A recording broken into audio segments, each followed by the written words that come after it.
Yeah, thank you.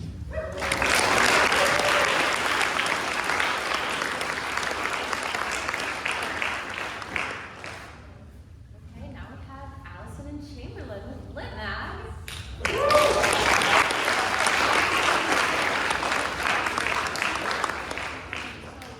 working on putting together a physical copy of the literary magazine this year.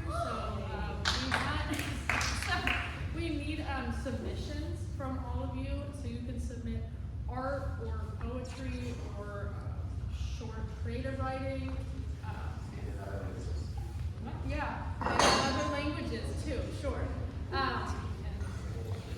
can submit them with QR codes that we have posted around the campus, and then we're also going to be sending out emails if you don't want to walk around. But yeah, thank you.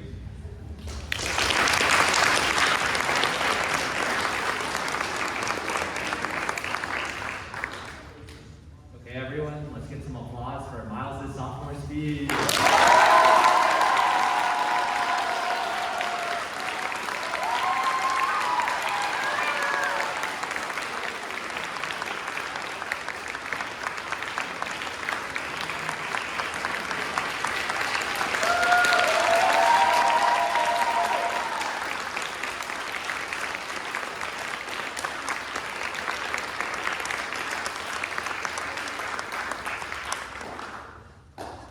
I was one of the last ones left, hiding behind a tree like I so often did in bunker ball, an outdoor game where students have to hit a teacher with a dodgeball without being hit back. A group of kids that were out urged me to throw my dodgeball, and so I decided that, at the right moment, I would jump out from behind the tree and snipe the teacher in midair before sticking the landing. It was like so, when the teacher glanced away, I came out from behind the tree and hurled the dodgeball with all the strength I could muster. It fell short and bounced pathetically before rolling to the teacher's feet. He picked it up and pitched it back at me, hitting my shoulder and throwing me back a little. It was at that moment that I decided I didn't like games in the real world, where one is limited by their own physical ability, and I wanted to become a gamer. This would prove to be difficult though, seeing that I went to a school that discouraged media and have a family that limited my exposure to screens. I didn't understand why I wasn't allowed to use technology. I was told that it was bad for my brain and bad for my eyes, but all my friends stared at screens for hours each day, and they seemed fine. I felt like I was being denied infinite happiness and forced to do real things in the real world. In elementary school, I had a class called handwork, where we knit and sewed things. It was unpopular among my classmates because few of them enjoyed sitting in one place for such a long time. One Friday, I had handwork as the last class of the day, and as we walked to the handwork room, my friends grumbled about how stupid knitting was and that they just wanted to go home and play Fortnite and Minecraft. I told myself I didn't like handwork either, and that I should be playing video games like everyone else. But the truth was, I loved handwork, and I often looked forward to it. In 5th grade, I got my older brother's iPod Touch. Although it was small, and its camera wasn't as good as the iPhone 14's, and it had every parental restriction in existence activated, I still poured hours into the little device, looking at each individual emoji and exploring the many text and GIFs. A few years later, something unexpected happened. I began to lose interest in using the device and began taking interest in things like tree climbing and crocheting.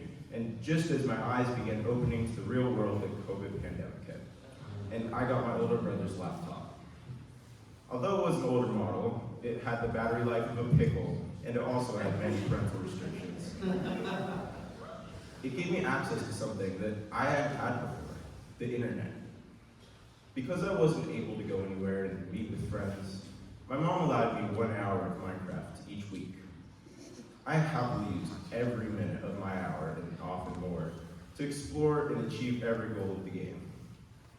Now, most Minecrafters know that it is only a matter of time before one becomes bored of the game and moves on to Roblox and other games. But not me. After the first year of COVID, I was still just getting started. playing as often as I could throughout the summer. That is until I remembered I had service learning hours to do.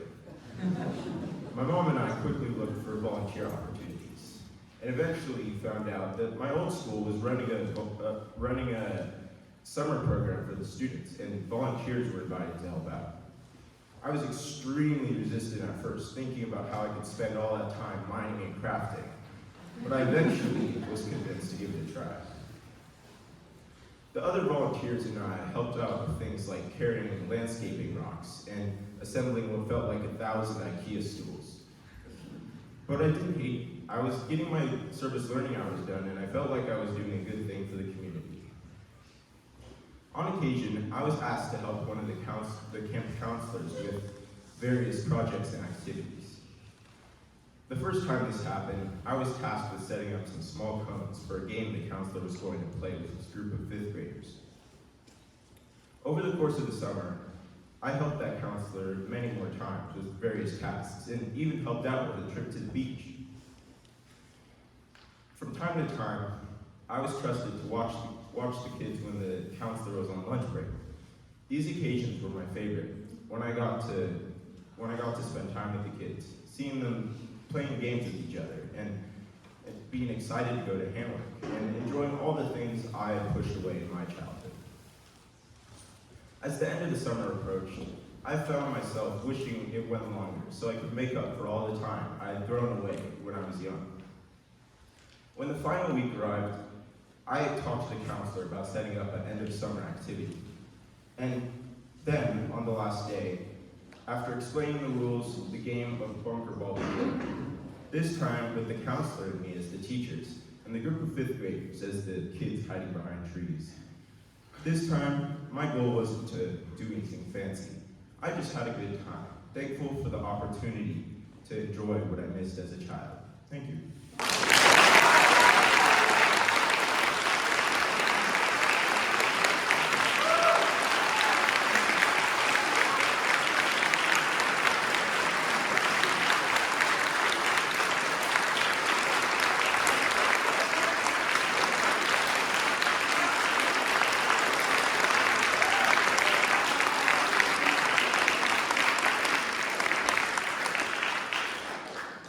Thank you, Miles, for your wonderful speech.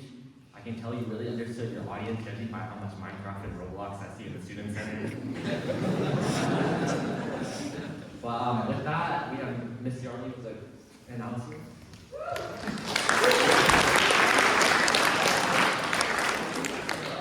Hi everyone, how are you? Welcome back. Happy New Year. Okay, 2 quick announcements. First, if you're applying for a CIE Summer Study Abroad, the application deadline is January 18th. So please finish your applications as soon as possible. If you have any questions, please let me or Simone and Lima know. I'll be in my office, which is in between the music room and the Student Activity Center. And speaking of the Student Activity Center, I would like to invite everyone over to that area today during tutorial and lunch to watch some of the historic debates that are going on in the U.S. House of Representatives as they try to elect their Speaker of the House. The last time since 1923, every single Speaker of the House has been elected on a single vote, first vote. They're now voting for the 7th time. So come out and watch democracy in action.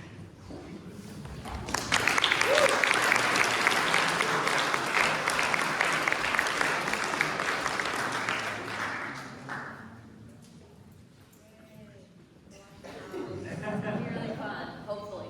I'm confident, actually not confident, but hoping that today good stuff is going on. With that, that's all we have for today. Go to plugs.